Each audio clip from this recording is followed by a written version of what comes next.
Hello, this video goes out to News Now Houston, David. I have a message for you regarding the legalities of what's going on at the U.S. Border Patrol checkpoints, something I know you have an extreme interest in.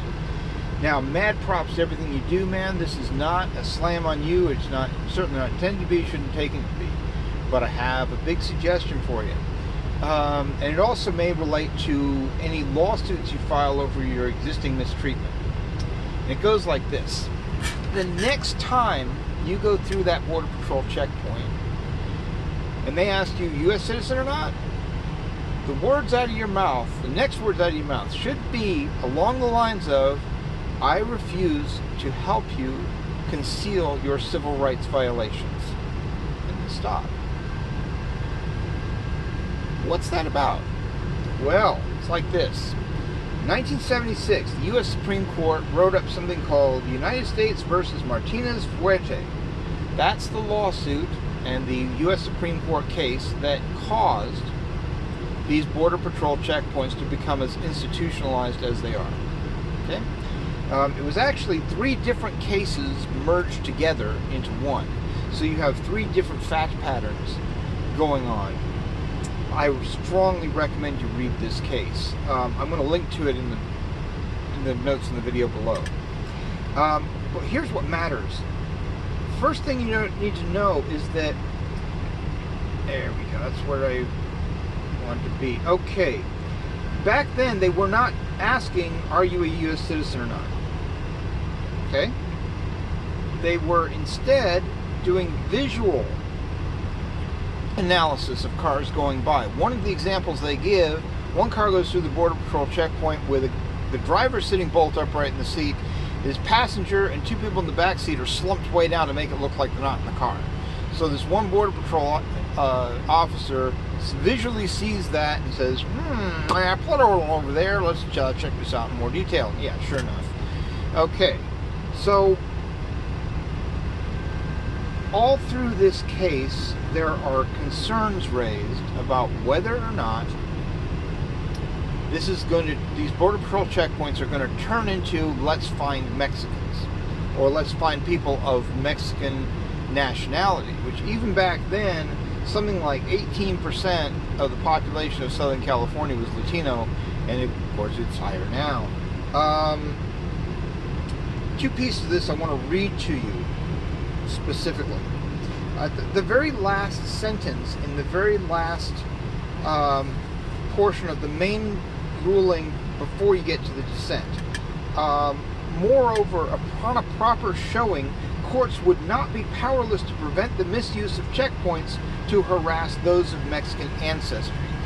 So what the U.S. Supreme Court is saying is this is going to be an ongoing discussion with the court system. And if there is widespread harassment of anybody who remotely looks Mexican, the courts are going to take another look at this. So this is not meant to be the final word on what's going on. Remember that. It's important. In footnote 16, we find the Border Patrol, there's a long discussion here of how the Border Patrol comes up with some statistics showing that they are not exclusively or even primarily, according to them, looking at anybody brown more closely. And for example, the end of the first paragraph in footnote 16, this appears to refute any suggestion that the Border Patrol relies extensively on apparent Mexican ancestry standing alone in referring motorists to the secondary area. So that sentence was written by the Supreme Court based on input from Border Patrol. So this is what Border Patrol was saying back then. Okay. So now let's go forward to the present day and ask the question, why are they asking you whether or not you're a U.S. citizen? Has anybody figured that out yet? Because I think I have the answer. They're looking for your accent. They're doing accent-based discrimination, which, if it's not ethnicity, it would be discrimination based on national origin. Now, way back when I first got involved in serious political activism in 1997, okay, I sat down with an attorney in California named Don B. Cates Jr. Don Cates was the grand old man of California gun rights litigation. Be a fellow gun nut here, no question. But before that, he was involved in the civil rights movement in the 60s. He was at one point actually an attorney for Dr. King. Don B. Case was an amazing figure. He sat me down and explained how federal discrimination rules work. It goes like this.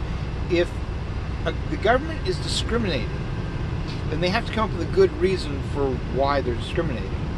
And there's different tests associated with different levels of discrimination. You may or may not know this already. I don't know if you do. If you don't, look up the words rational basis evaluation, intermediate scrutiny, and strict scrutiny. Strict scrutiny is the courts saying that discrimination is really, really bad, and the government better have a really good reason for doing it, and you can't have any other possible way of solving this governmental problem without doing the discrimination. There cannot be a less restrictive alternative available. Now, one of the things that will get discrimination evaluated on a strict scrutiny basis is if it's racial discrimination. But another form of discrimination is also strict scrutiny evaluation, is discrimination on the basis of national origin. And that would be accent-based discrimination. So, what's Border Patrol doing? Well, they're having you come through the checkpoint, and what they want you to do is say anything. They don't care what you say. They could say, please name 5 U.S. states, for example. Yeah, all right.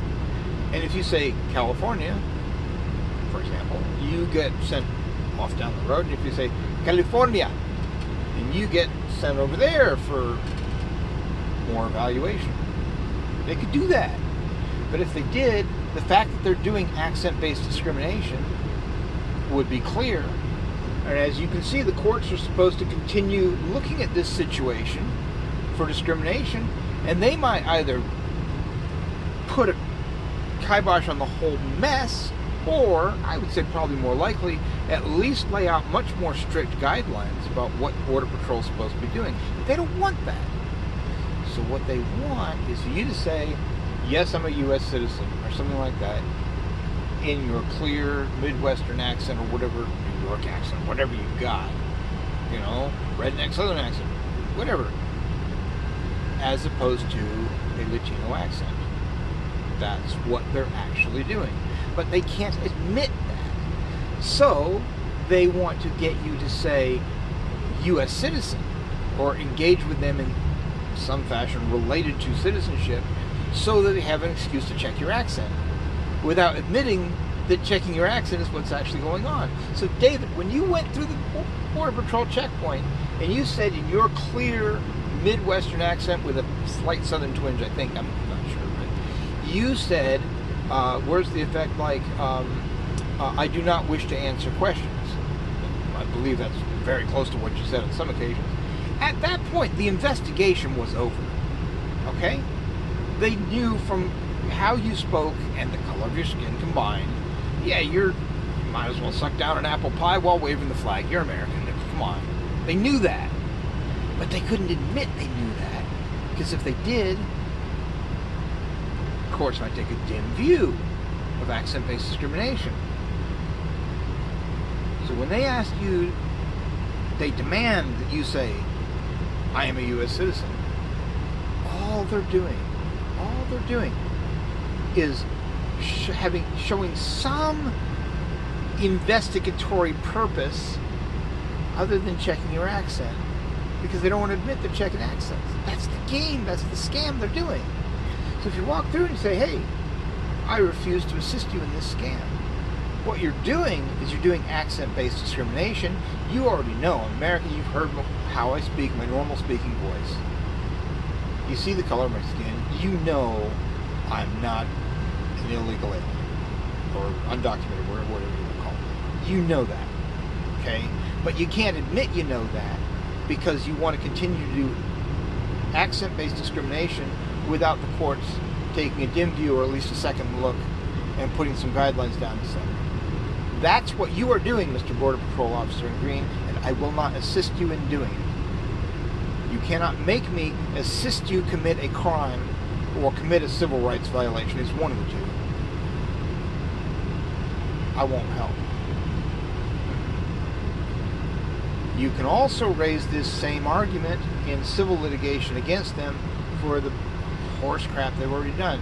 You can say, the reason they want me to say I'm a U.S. citizen is because they want me to assist them in the cover-up of an ongoing civil rights violation. You read through the entire Martinez-Fuertez, is that it? Yeah, Martinez-Fuertez case. Look at the whole thing. Look at the dissent too. So it's all about, are we just going to harass Mexicans or not? That's the whole damn case. Read it. See if you're seeing the same thing I'm seeing as far as why you say U.S. citizen or not. And if you think I'm correct, hope I've given you some tools. Hope I've given you a little bit of ammo. Thank you very much, sir. Jim Simpson signing out. By the way, so a little bit about me. I'm that crazy trucker that went through one border patrol checkpoint in Laredo and said, I am el gringo grande, arriba, arriba. I'm that lunatic. But before I ever got involved in trucking, in all of 2012, I was a member of the board of directors, Southern Arizona chapter, ACLU. I have also been involved in civil rights litigation for a lot of years involving, well, first gun rights issues and then electronic voting related issues. Been around the block. Also spent almost 2 years as a lobbyist, registered lobbyist for a nonprofit gun rights group in California, 2003 to 2005.